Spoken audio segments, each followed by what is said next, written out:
Let us go then, you and I, when the evening is spread out against the sky. Like a patient etherized upon a table, let us go through certain half-deserted streets, the muttering retreats of restless nights in one-night cheap hotels and sawdust restaurants with oyster shells, streets that follow like a tedious argument of insidious intent, to lead you to an overwhelming question. Oh, do not ask what is it. Let us go and make our visit. In the room the women come and go, talking of Michelangelo. The yellow fog that rubs its back upon the window panes, the yellow smoke that rubs its muzzle on the window panes, licked its tongue into the corners of the evening, lingered upon the pools that stand in drains, let fall upon its back the soot that falls from chimneys, slipped by the terrace, made a sudden leap, and seeing it was a soft October night, curled once about the house and fell asleep. And indeed there will be time for the yellow smoke that slides along the street, rubbing its back upon the window panes. There will be time to prepare a face to meet the faces that you meet.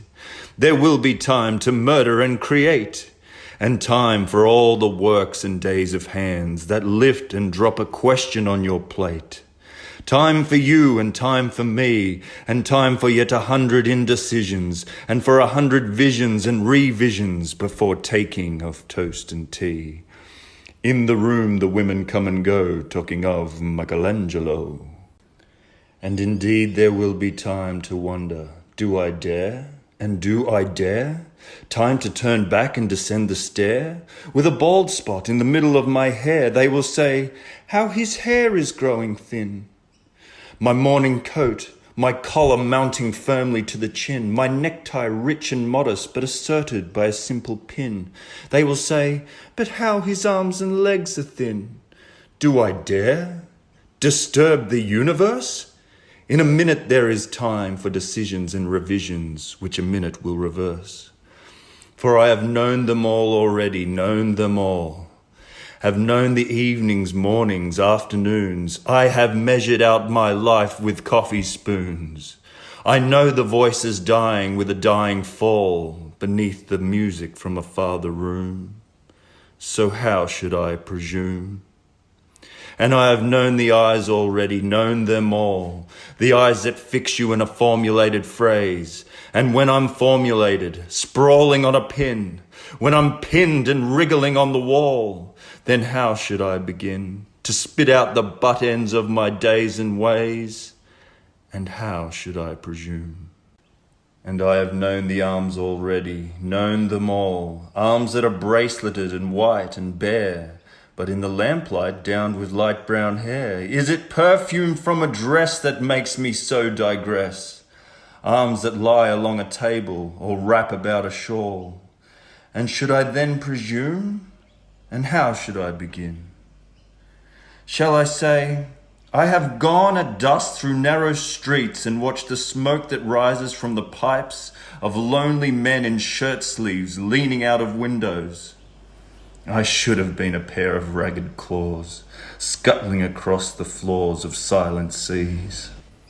And the afternoon, the evening, sleeps so peacefully, smoothed by long fingers, asleep, tired, or it malingers.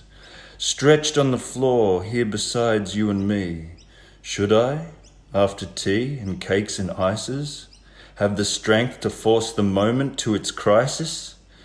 But though I have wept and fasted, wept and prayed, though I have seen my head grown slightly bald, brought in upon a platter, I am no prophet, and here is no great matter. I have seen the moment of my greatness flicker. I have seen the eternal footman hold my coat and snicker. And in short, I was afraid. And would it have been worth it, after all, after the cups, the marmalade, the tea, among the porcelain, among some talk of you and me? Would it have been worthwhile to have bitten off the matter with a smile, to have squeezed the universe into a ball, to roll it to some overwhelming question, to say, I am Lazarus, Come back from the dead. Come back to tell you all. I shall tell you all. If one, settling a pillow by her head, should say, that's not what I meant at all. That's not it at all. And would it have been worth it after all? Would it have been worthwhile? After the sunsets and the dooryards and the sprinkled streets?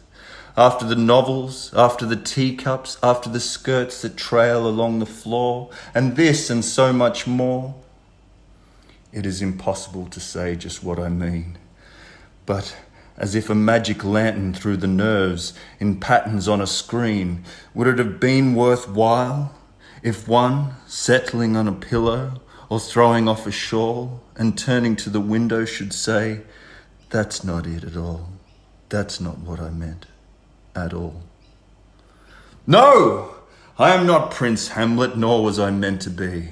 I'm an attendant lord, one that will do, to swell a progress, start a scene or two, advise the prince, no doubt, an easy tool, differential, glad to be of use, politic, cautious and meticulous, full of high sentence, but a bit obtuse, at times, indeed, almost ridiculous, almost at times the fool. I grow old, I grow old. I shall wear the bottoms of my trousers rolled. Shall I part my hair behind? Do I dare eat a peach? I shall wear white flannel trousers and walk upon the beach. I have heard the mermaids singing, each to each. I do not think they will sing to me. I have seen them riding seaward on the waves, combing the white hair of the waves blown back when the wind blows the water white and black. We have lingered in the chambers of the sea, by seagulls wreathed with seaweed red and brown, till human voices wake us and we drown.